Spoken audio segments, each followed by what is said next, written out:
So we're down to the last section of today's talks. We're going to do a case presentation, and I believe it's Dr. Aragantla and Jill, one of our orthoptists, and Dr. Hu that will be presenting this. So I'll just let them take it away. Hello. So I've selected this case, which I thought would be a good case for our orthoptists as well as ophthalmologists and our residents. So it's kind of got an orthoptic component and a posterior segment component. So the first part will be presented by Albert. He's one of our bright but quiet residents. And just like you, Dr. Miller, he has a background in engineering. He actually asked that question this morning about the vector forces. So after doing his engineering at Duke University in the US, he came up north to Canada to do the rest of medical school and everything. And Jill is our orthoptist, our newest graduate, just fresh out of school. And she's an employee here now, and she's going to present the orthoptic portion. So we'll start with Albert.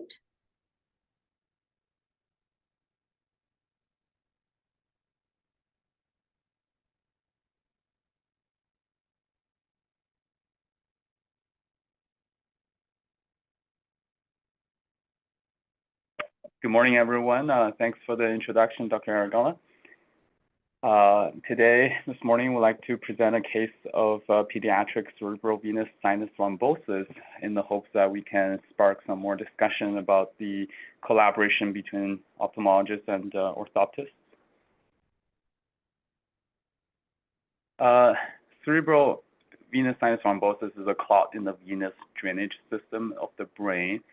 And the main pathology is similar to many other clots. It often happens between the cerebral veins and the larger sinuses. The important clinical impact is that they can cause increased intracranial pressure, and that is done by because it contains arachnoid granulation that allows the CSF to drain from the subarachnoid space into the systemic venous system, and the thrombosis in this area can cause a backup in venous pressure, and this results in increased intracranial pressure. The risk is similar to any other clots elsewhere in the body. It's related to Virchow's triad, and the signs and symptoms include headache, visual symptoms, seizures, paresis, and in severe cases can be life-threatening as well. Our case was seen in the urgent clinic last year. We have a 5-year-old boy who was previously healthy. He's a 37-weeker, had a vaginal delivery with forceps, but no NICU stay and not a complicated pregnancy. He was just prior to presentation in mid-July of 2022 diagnosed with hand-foot-mouth disease. And at the end of the month, he presented to the emergency department with persistent frontal headache, right ear pain, nausea, vomiting. He was subsequently admitted and started on oral amoxicillin for otitis media. By July 30th, he was found to be not improving, and the CT had showed he had mastocytitis with no bone involvement at the time. This is a picture of our kiddo prior to presentation supplied by the parents. It's interesting to note that he had a optometrist exam just prior to this incident, and it was largely normal. On August 1st, the patient re-presented with unwitnessed seizure and the right sixth nerve palsy. A repeat CT was done, and then he was diagnosed as CVST in the setting of bilateral mastocytitis. On August 3rd, he completed an MRI with early evidence of optic nerve sheath dilation and optic nerve head bulging, and he was subsequently referred to ophthalmology for optic nerve head assessment on the 8th. The MRV showed the filling defect suggesting a thrombosis of the right transverse and sigmoid sinus. And the maximum intensity projection is also pretty evident in the non-occlusive thrombosis in the right transverse sinus extending into the right sigmoid sinus, and also the visualized part of the right internal jugular vein. Patient was subsequently treated with right-sided cortical mastectomy on August 5th by ENT department, and he was also initiated on acetazolamide by pediatrics for elevated ICP and rivaroxaban for a minimum 3 months, and he was referred to ophthalmology. During ophthalmological consultation, it was revealed that patient had no prior eye problems. Like I said, he had just had an optometrist exam in June, and there was no concerns noted by the optometrist. He's previously healthy, not on any medications, not on any eye drops. And at the time of initial evaluation, he was still on ceftriaxone, Flagyl, Keppra, and heparin infusion. His visual acuity at distance for the right eye was 20/25, and the left eye was 20/32. Color visions was 12 out of 12 in the right eye and 11 out of 12 in the left eye. The limb exam is normal in the anterior segment, and the optic nerve shows 360 degrees of elevation with mild splinter hemorrhages in both eyes. The retina is flat and attached. This is the best opto image we can capture on the day of presentation. You can see there's 360 degrees of optic nerve head edema with some sectoral hemorrhages, mild dilation of some vessels, and some obscuration of even the major blood vessels as well. And this is the OCT of our RNFL nerve in August 2022 at the initial presentation. The average RNFL thickness are in the 400s, in the low 400s. And there's clear, obvious swelling of the optic nerve head, even though there's no normative data to compare for patients of this age and population. We also were able to do a Goldman visual field with the help of one of our orthoptists, and he had about 5/4 of visual field in both eyes. So he was diagnosed with optic nerve head edema secondary to CVST and the cranial nerve 6 palsy, secondary to most likely increased ICP. Our orthoptics colleague Jill will talk a little bit more about the findings at the time. And the plan for him is to continue alternate patching until resolution of the cranial nerve 6 palsy and continue following up with neurology and ENT. In October and November, so this is about 3 months, approximately 3 months after, he was seen a few times in the nearby city Regina, which is about 3 hours away from Saskatoon and closer to the patient.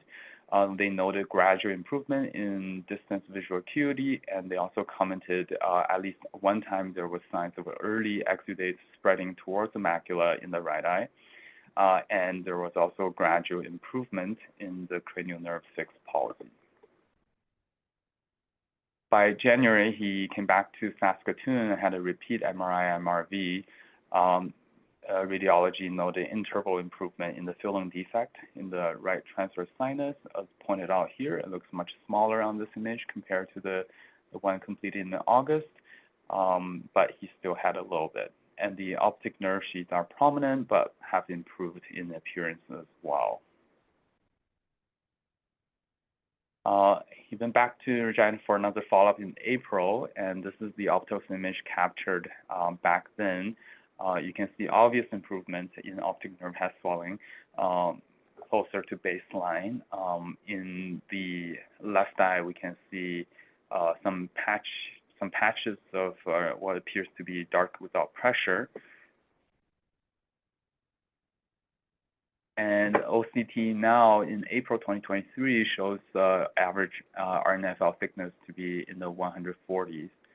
And there is obvious improvement in the optic nerve head swelling in all quadrants in both eyes. A GCL analysis was done on the patient. His average GCL thickness was in the 50s, which, although we have no normative data for a patient of this age, a quick search in literature shows this is approximately in the 5th percentile. So it's definitely on the thin side.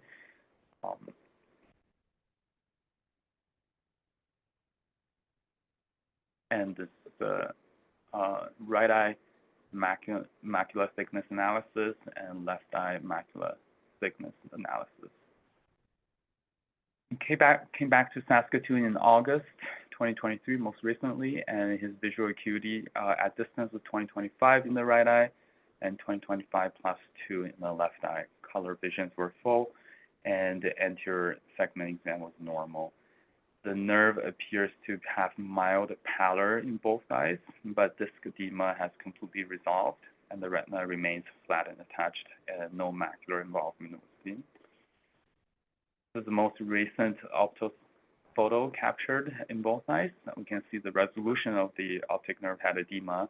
Now we see a little bit more prominently the areas of dark without pressure in the left eye, and perhaps a little bit of that in the right eye nasally as well. The new OCT of the RNFL has some artifacts, especially in the right eye. We can see there's the patient probably moved his fixation target. The average thickness is now 90 and 110. I would guess if the right eye without the artifact was probably around 110 as well.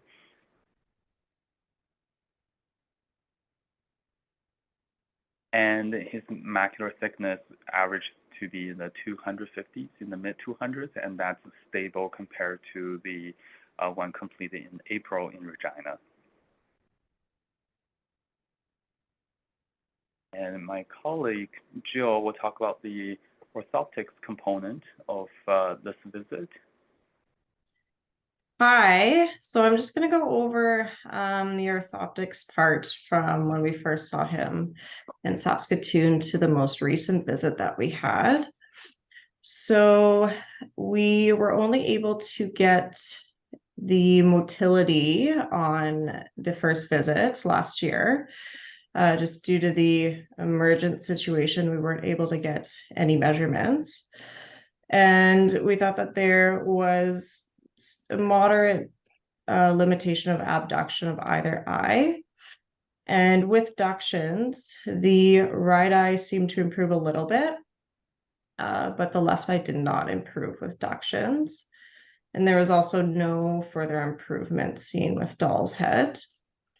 And so, like Albert had mentioned before, they had diagnosed him with a bilateral sixth nerve palsy and also bilateral optic nerve head edema.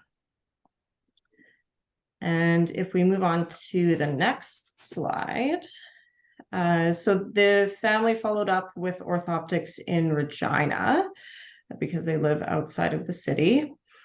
And their first follow-up was in March earlier this year, so 7 or 8 months after he first presented in Saskatoon. And these are the first measurements we had.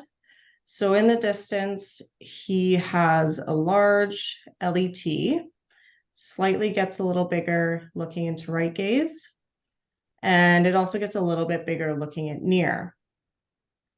And they also demonstrated that there's a primary and secondary deviation at near, just measuring over either eye.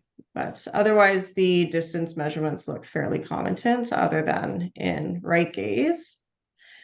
And then they followed up with orthoptics again in June. If we move to the next slide, good. And you can see that the ET had improved almost by half. But at near, it was still quite large. So seeing that convergence excess type. And it also didn't reduce very much with extra plus. So didn't seem like there was much of an accommodative component to the ET. And in both of these exams, the extraocular movement seemed to be full. So then we had seen him in Saskatoon last month, and my measurements were similar to the measurements in Regina in March.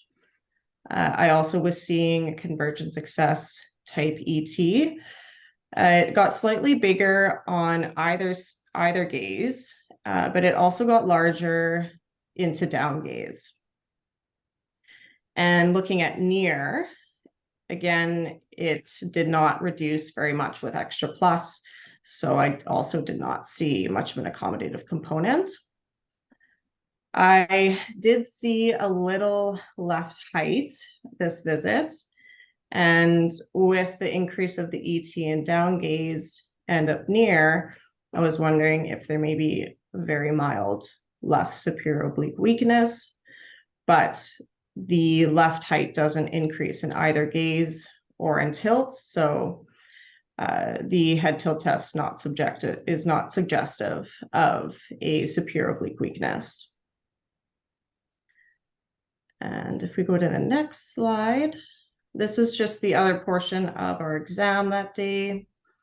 Looking at the motility, I thought there was mild abduction limitation of either eye.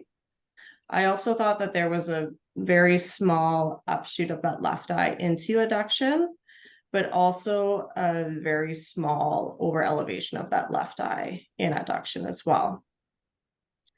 And the next slide will show the 9 positions of gaze that we have.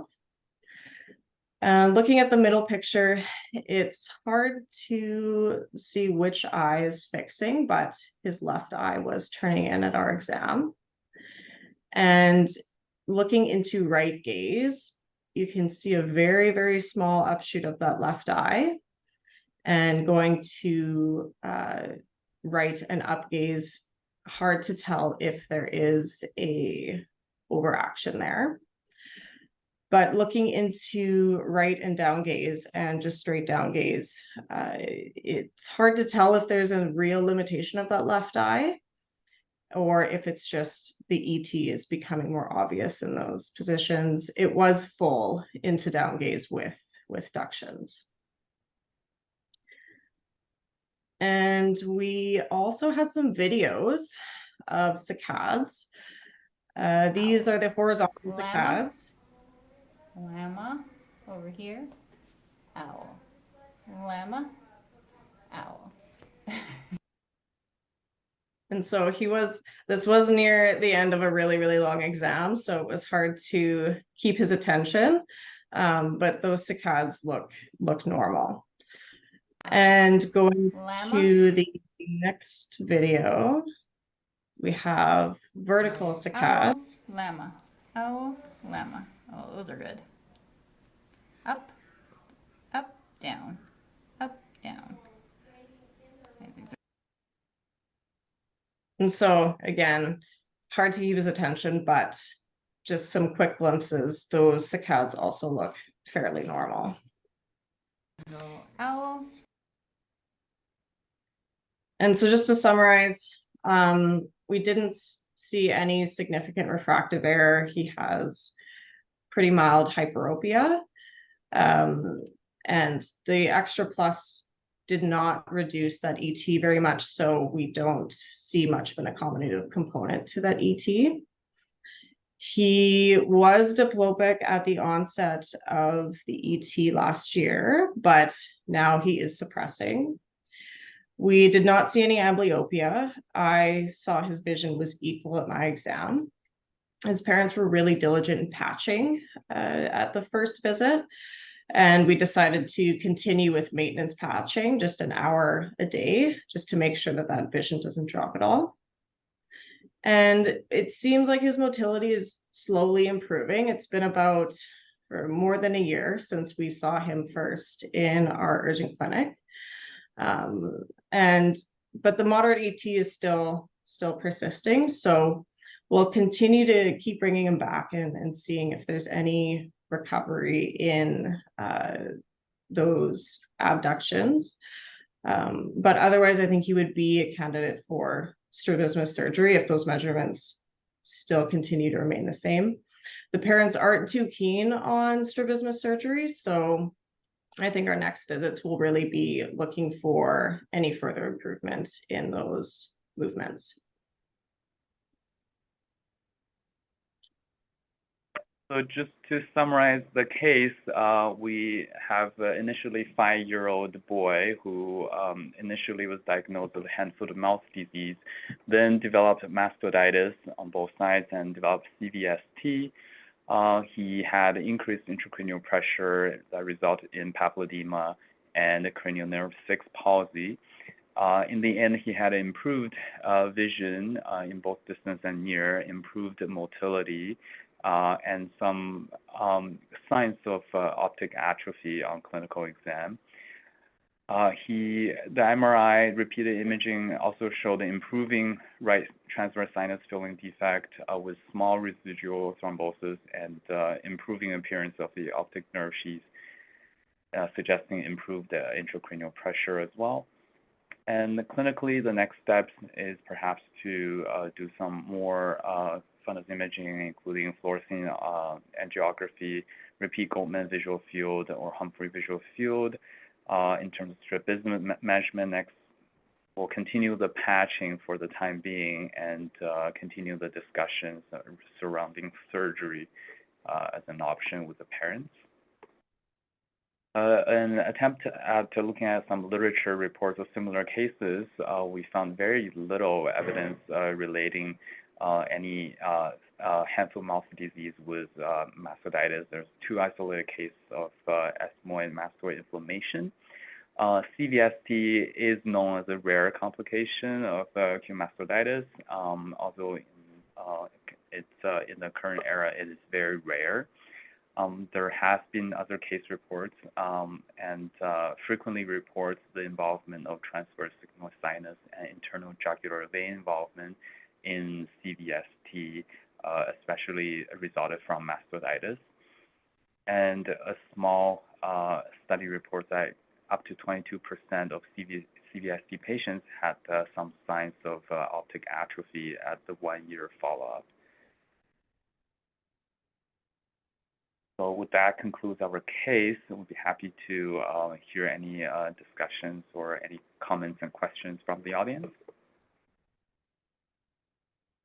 I just have to add, thank you, Albert and Jill, for your excellent contribution. And Albert is also on call, so he was busy in the night and still put all this together. So my dilemma with this case has been, typically they say if it's a lateral rectus paresis, palsy, the angle is supposed to be larger for distance than for near. At the very first exam, which was through emergency and urgent care visit, there was no time to measure the actual deviation. He was admitted, he was on IV, the child was had limited cooperation, but still he did well for, at that time, he was 5 years old.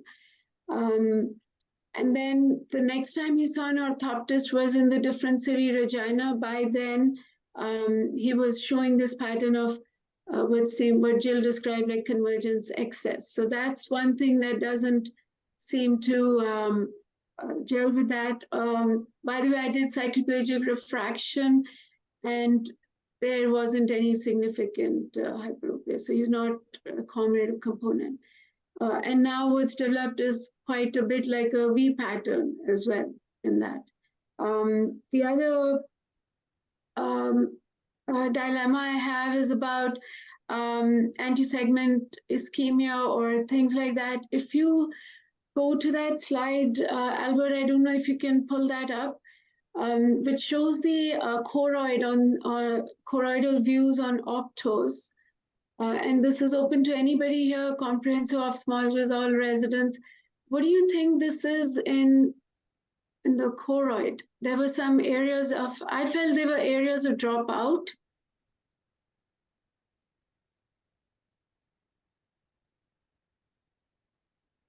So I don't know if I'll be able to do a fluoresceint angiography on this child. I'll have to talk to our administrative team.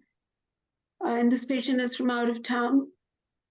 And notice those optic nerves. To me, they look pale. Actually, Albert happened to be in clinic that day, not in the pediatric section, but on the urgent care side. So I called him. The child was quite tired, and even he could tell that the optic discs look pale. However, the central vision is pretty good. So in general, if there is optic atrophy, the default deviation then tends to become exo. So in the light of what we're seeing is a convergence excess esotropia, but the versions, inductions have suggested lateral rectus palsy. Sixth cranial nerve, as we know, there's lots of false localizing signs. Bilaterally involved sixth nerve, but the event, the CSVT was only on the one side. And of course, mom is not very keen on surgery. I did explain a little bit about the risks and benefits and what can evolve. So I'm just looking for ideas from everybody. And your expert opinion, Dr. Miller. Thank you.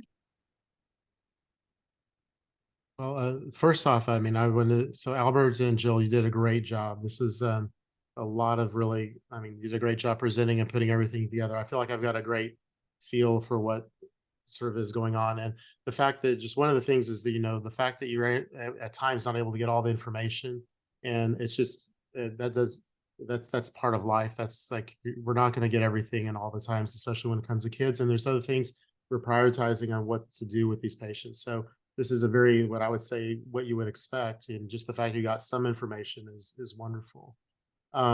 A couple of things that sort of I think about is, no, I agree that the nerves look definitely on the pale side. And so when I go back and we talk about sort of the whole presentation, we all, I think, probably agree that there's an increase CSF, the pressure was elevated, and it was diffused throughout the brain at one point for this case. And so even though you may have that one side, just the CSF elevation, the swelling, the ischemia in both, it tells you this is, it's a bilateral sort of situation from increased ICP. When I was kind of taking notes of everything, as far as the coloration changes, I mean, honestly, this is where maybe the retina colleagues might be able to give you an idea as far as like perfusion. What I found is like sometimes some of this is just a artifact of the flash and the fiber layer and the changes, but that looks like that's real, not just on photo. That was something that was visible, you said, on your exam also, or is it just on the photos? You could see it. I saw you shake your head. Yes. On the exam as well, but yeah. I should admit the paleness of the nerves was so, riveting. Like my attention was on that, and I was a little bit shocked to see bilateral pallor. I didn't notice the choroid as much. Yeah. It was only in the photos, and then in April they saw it in Regina as well. And Todd just put something on the chat box, dark without pressure. So it may not have anything to do with perfusion per se. But this child, okay, his ancestry, he's half Mexican and half Greek. Yeah, so some of this could just be sort of normal variations of just the choroidal pattern. So for me, what I'd focus more on is I'd focus on the visual acuity, and we know that you had increased brain pressure in this situation. And then the question is as long as you've got, I do the same thing. I do OCT of optic nerves to monitor for resolution of fluid, and then places that you can do imaging. You could do imaging just to confirm that there's no signs of residual increased intracranial pressure. And if he's without symptoms, then I would say that you can, by default, probably assume that that underlying issue that occurred is resolved and there's no signs of reoccurrence. Now, the strabismus pattern, that's a whole nother different story. That's where, when you have these kids and they've had this brain injury and insult, I also think of them as sometimes you have things that don't make sense, and the convergence, excess part.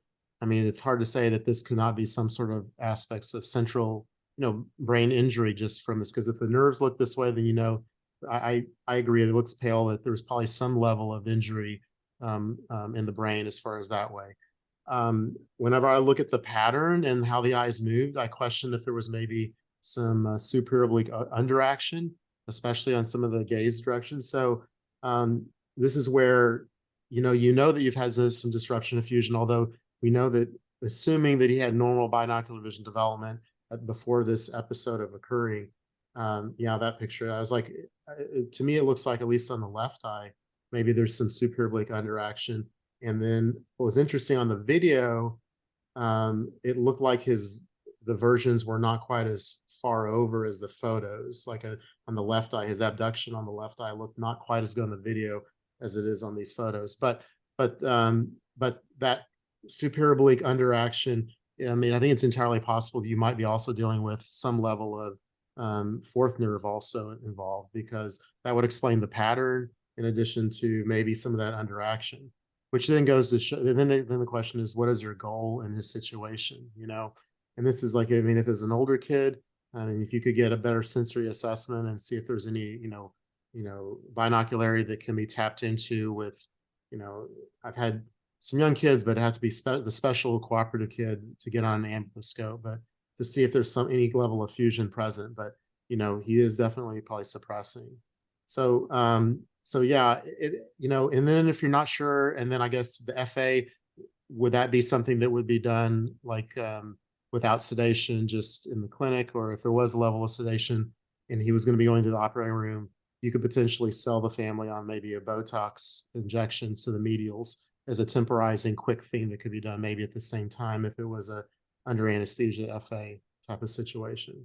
So, but this is where, looking at fundus torsion maybe might give you an idea if you're seeing some any torsion on looking at them in the live exam. Although I'm not as convinced. I focus more on the motility measurements and the versions inductions than fundus torsion when it comes to superior oblique palsy, just because I find that when you shine a bright light, especially in kids, it disassociates the eyes no matter what, and you get some induced torsion artifact probably too. But so anyway, so that's sort of my thoughts. I think that, there's probably some level of binocularity there present, potentially, assuming that you don't have a central disruption of fusion just from the injury.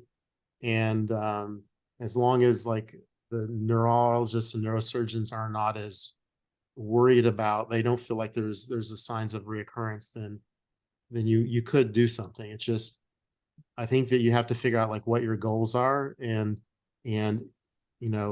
that it wouldn't surprise me that if the ET was addressed surgically, that you might see more of the vertical parts coming out a little bit more too. And that may be time, and that may be a barrier to fusion regardless. So.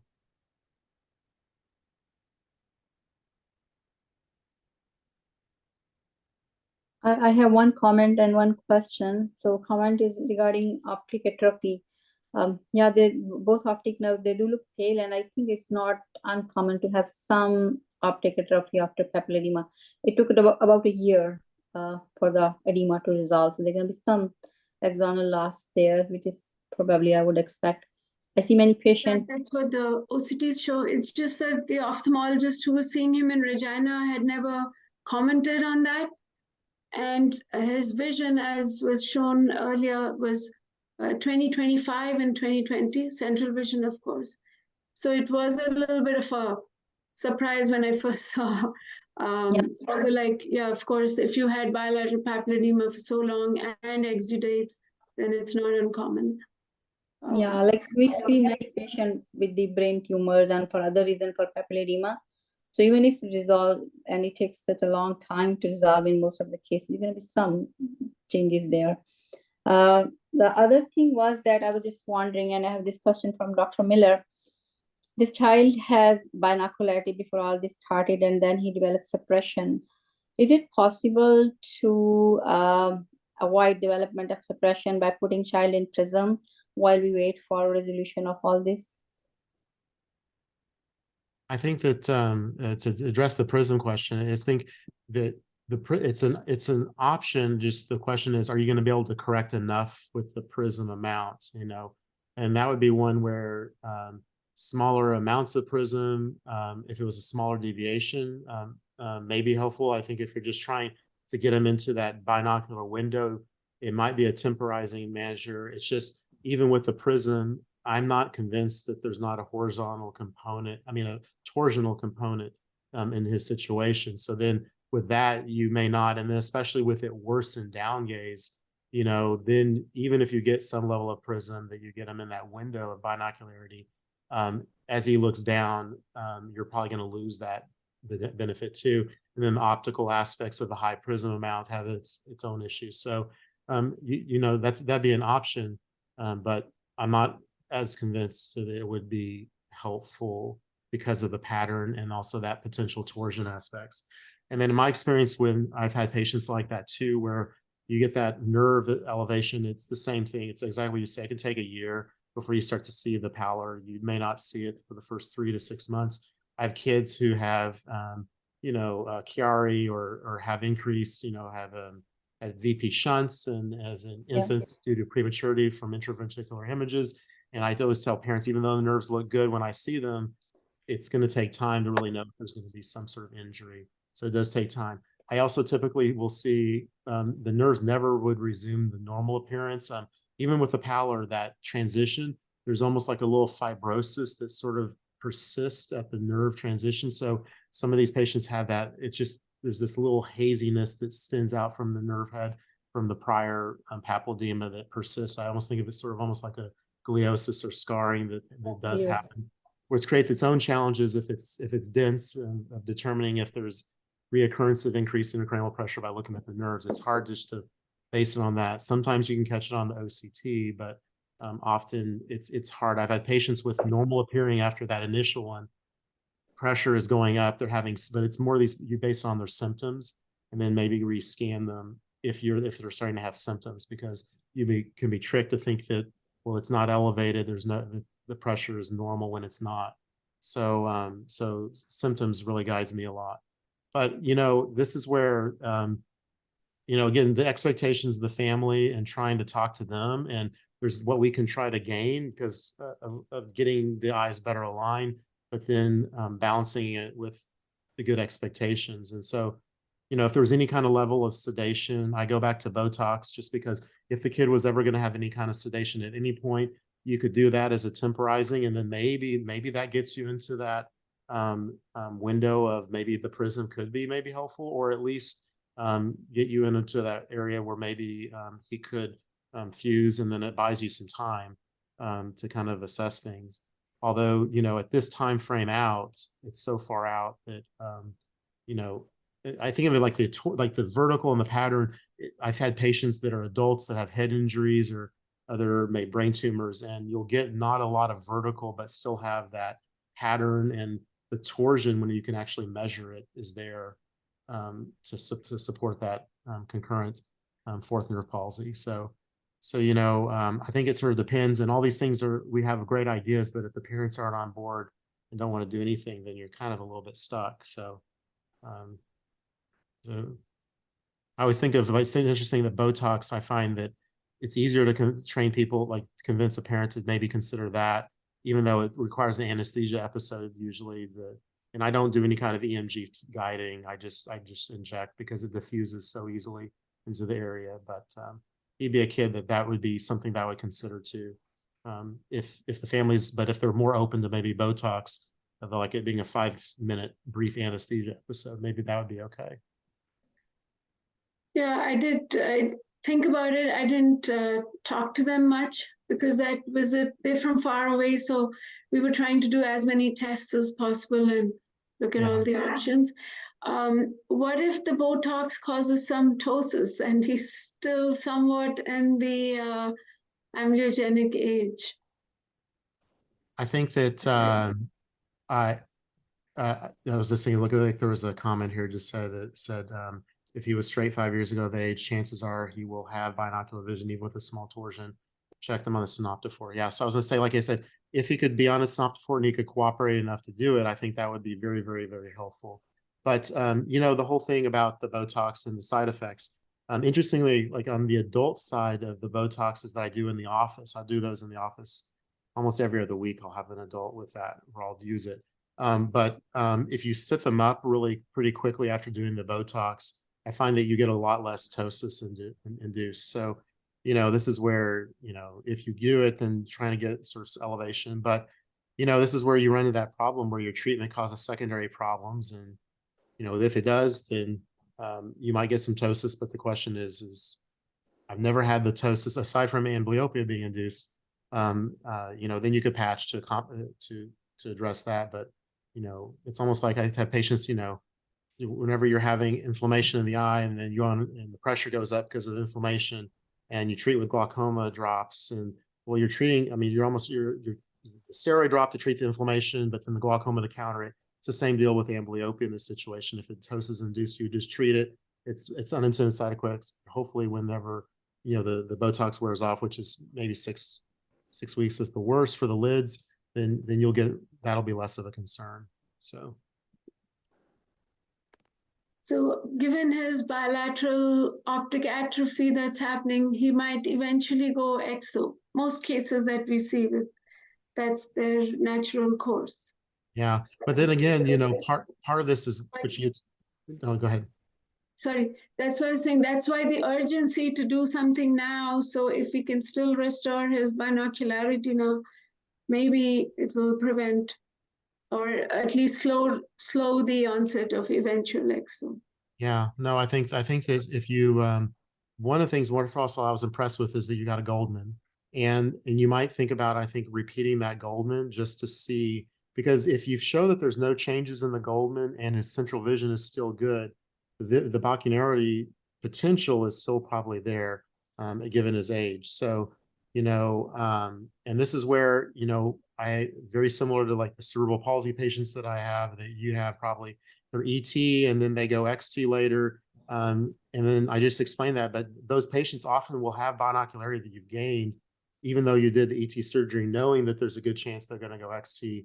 But I have that discussion with those patients' families all the time where, you know, our goal is going to change. And if we get some level of vision development by realigning the eyes, knowing that it may overcorrect with time and there's going to be a second surgery, but just preparing them that may be part of this. But again, the sensory side, the sensory development that hopefully could then give them a better, you know, control of their business later in life is really the focus. So, you know, it's one of those things that it may happen, and as these things happen, it's just the next problem you try to address and tackle. But, you know, you've definitely done a great job as far as really getting a bunch of information on this kiddo with this unfortunate situation. But the hope is hopefully that he never has a reoccurrence or any kind of issues, the renal pressure. That would be the main thing. But the very fortunate that despite what looks like very clear optic atrophy, that he's got good vision still, which is very fortunate.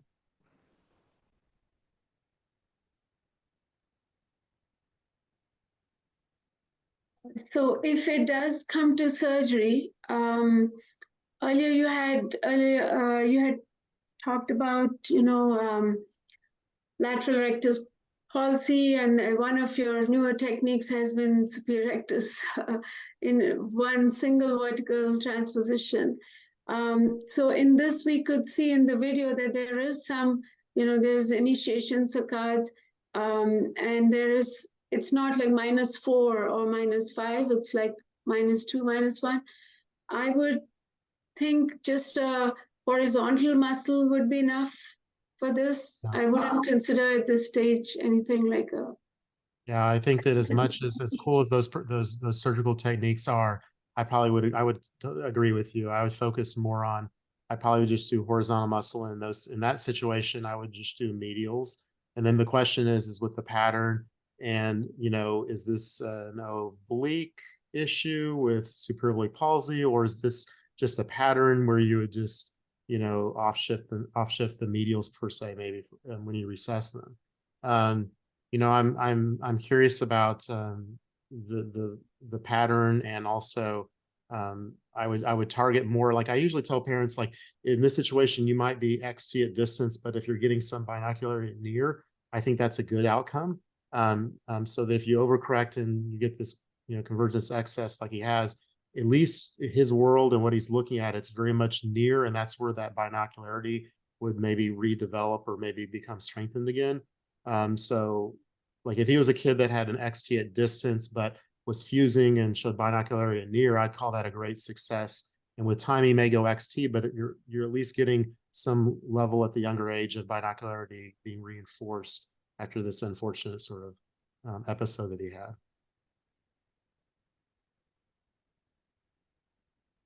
It's like I wish we could say it was like for the refractive surgeons, they have revisions. We have reoperations, but just telling them that this may be a revision in the future, or maybe additional if you find that vertical that starts to become more obvious. But I worry that you're going to get all the pattern by even shifting the medials by themselves. So, if any little question, I might inferior oblique, work on the inferior obliques just to collapse the pattern potentially. Hedge your bet a little bit and do it at the same time. Mhm. You'll get at least better down gaze with that too. Right. Very interesting case. Thank you. Thank you for They said that there was one case that was presented, and I was like, oh, that's all. But this was like a great one. So y'all did such a good job presenting and putting it all together. And it was great. Thank you.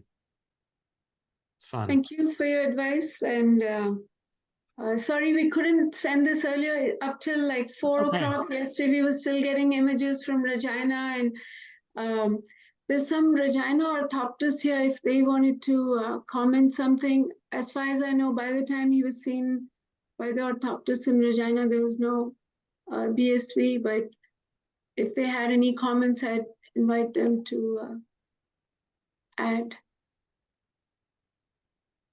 I don't have a comment about the orthoptics in Regina, of course, but just to chime in on those fundus lesions, Dr. Guntla, in preparing for my exams, I was going through dark without pressure recently, actually, and just for what it's worth, and much in line with the article that Dr. Bugler sent, tends to be benign and can actually evolve and change shape and size over time as well. So if at subsequent exams you do notice that it is changing, that is also kind of a feature of this. It's thought to be more of a reflectivity change at the level of the outer retina or RPE due to possibly the presence of photopigment with either different density or different spectral wavelength, but not so much a choroidal issue. So for whatever that's worth. Okay, yeah, that's good to know. There was a change. The previous Optos photos from Regina in April, and if you see now, the patterns shifted. I don't think our pediatric patients usually sit long enough for us to, look at the choroid in such detail. You mentioned he's also half Mexican, half Greek. It is also more commonly found in pigmented individuals, so that would also fit with it. Yeah. The one thing I don't like about Optos is the color, how it alters the color. And so whether it's pallor, whether it's this kind of white without pressure, dark without pressure, all these things. And also torsion with Optos is so difficult to document. Like I like Optos for my ROP patients for the periphery that it can show you. But otherwise, I wish we had a fundus camera like Zeiss, Claris, or whatever else you guys have in comprehensive ophthalmology. We need that to be able to get a true, color characterization, and because most of them are slit lamp mounted, the patient's head is right in the center. They have no choice. They can't be like this, like in Optos. So it's a true reflection of torsion, is how I feel. Well, those that do pediatric ophthalmology, you're just glad to see the nerve in many cases. So, seeing anything in the periphery, it's kind of like, okay, is that normal, not normal? Unless it's an ROP baby, where you can actually see it a little bit more. So I appreciate the insight and the input about the retina and the choroid. And that being said, I kind of would say if you're prioritizing things to do, maybe the FA, maybe low on that priority list of things to consider. Especially again, if you're able to get a Field and Goldman, and you're able to get central vision, and those two show no changes, then I don't know if the FA is going to gain you a whole lot. And then it's probably like a normal variations, maybe. I think we'll do the synoptifor. We're lucky to have one here thanks to the orthoptic school and, all our bright orthoptists. So we have that, and then we'll do Goldman visual field, and I look for torsion clinically. And yeah, well, as I say, that the big question is he going to be able to do the synoptifor exam? That's where the orthoptists are amazing. I jokingly tell people I don't know. I know when the machine's broken but as far as asking me exactly how to do the exams, I just let the orthoptist figure that out for me. So God bless them for being able to try to do an exam on a kid his age, but maybe you get some information. Maybe, I mean, that would be helpful, I think, especially torsion. You're able to kind of see what that shows.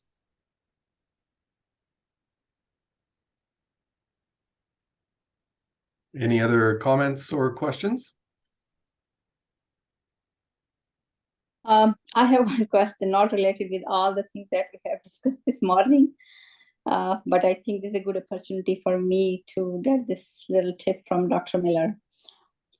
Dr. Miller, we do surgery on adult patients. Some of them, they are in their 70s, 80s, or even in 90s.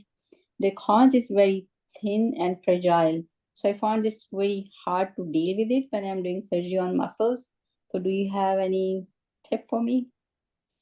So as far as like doing the conscious sedation, like when you are dissecting, and conch is very fragile, so most of the time kind of I lose it. Yeah, no. So, a couple of things. So first of all, the older they are, the more likely I'll do a limbal incision as opposed to a fornix incision. And you're right. You make sure that the Westcott scissors are really blunt and not sharp at all. Will be real critical. But often what I'll do is I'll use a marking pin at the limbus, and I just make a marking pin so I can better localize the tissue later, and it makes it significantly easier to close. So I like to make a little line at the limbus, and so when I do my limbal incision, you reflect that tissue back, and then when you're laying it back down, that's when you kind of lose track of where things are at. But that, like, using the marking pin definitely helps, at least for me, who's not someone that does a lot of limbal incisions. I do mostly fornix, but resections, I'm more inclined to do limbal incisions on some of these patients, especially if I'm talking about doing, I'm worried about the lateral and is it dipping down and I want to reinforce it higher. The limbal incision allows me to do that, where a fornix really isn't easily able to do that. But I still do a lot of recessions, but with the conch being so fragile and thin, a lot of those incisions that are fornix based, which most of the kids, I don't do closure of that incision on the medial infranasal incision. With the adults, with their conjunctiva so thin and wispy, and I will often close those, just because if you don't, you'll see some of that conjunctiva over time. Afterwards, it doesn't lay down like we would with the younger kids. So there's I don't have any other quick tricks or anything like that on how to get the conjunctiva to cooperate and be not less fragile, other than just changing your surgical approach, so that usually, if you try the fornix and it doesn't work out, you've got a bigger incision to try to piece together than if you just committed to the limbal to start with. But yeah. Okay, thank you. Sorry, I have a quick question about whether you prefer plications or resections. I prefer plications for the concept, but do resections because that's what I'm used to. And this is one of those things that it's hard to change your habits. And a lot of it is that it's like, what you get when you're doing it. And when you've been doing it a while, I could switch to plications, which I think the anterior segment concerns are a lot better, but I get a lot more variability on what I get with the plication. And that's where it's probably experience. You talk to our European colleagues who are doing a lot more plications. Well, they start getting more standard in how they do them. They know what they get from the results, and you get more consistency with the results. It's so hard for me to change, because then I'm having to recalibrate how I do things. And but in the right patients, I think that it's a good option. So.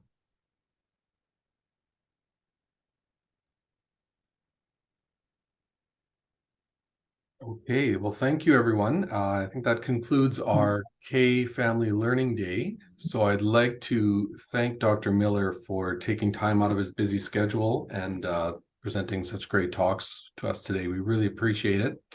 I'd like to thank Dr. Aragutla, Dr. Hu, and Jill for presenting, and Dr. Murphy for doing the introduction. And before I turn it over to Katie, I'd just like to thank Katie for organizing these Kaye lectures. It takes a lot of time and work and energy, and she does a great job. So Katie, I'll pass it over to you. Thank you, Joel.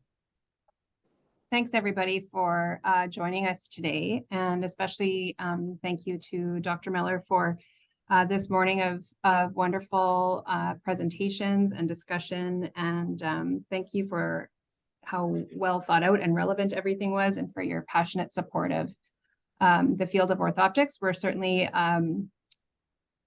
finding the last few years a little difficult in our orthoptic community in Canada, just with the lack of support for the continuation of the training programs in our country, and kind of feeling like we're all floundering a little bit just with some of the things that Joel mentioned earlier. So it's great to have this presentation and the support, and to know that you're out there kind of advocating for us. And you too, Dr. Buglas, thank you so much for your support of the profession as well. And to our pediatric ophthalmologists locally, Dr. Rubab and Dr. Aragutla. I do have a little, I'm just going to share my screen here quickly to go through a few other thank yous. I certainly have a lot of people to thank for their involvement in our day here. So first and foremost, obviously, Dr. Miller, to Mrs. Olga Kaye and the Kaye Foundation. It's so great to have access to this endowment, and to be a part of organizing these every year. So thanks to the City Hospital Foundation. I have some wonderful tech support from Tom Aramondi, who's the media guy in the foundation office. Marlene's also helped me a lot. Dr. Murphy, thank you for supporting us in orthoptics, also in pediatric ophthalmology in general, and for always being here to listen to us, and certainly to introduce our guest this morning. Joel and Brady, two of my colleagues who helped a lot today, just kind of with Brady more so behind the scenes, but Joel as our moderator and handling all the questions. Jill, I'm really proud of you for the presentation you did today, and thank you, Dr. Hu, for such a clear presentation of this interesting patient, and to Dr. Aragutla for bringing it forward to us today. And the rest of my orthoptic colleagues at Saskatoon City Hospital. We all work together for this event, and we wouldn't be able to pull this off without everybody pitching in a little bit. So thanks to everybody.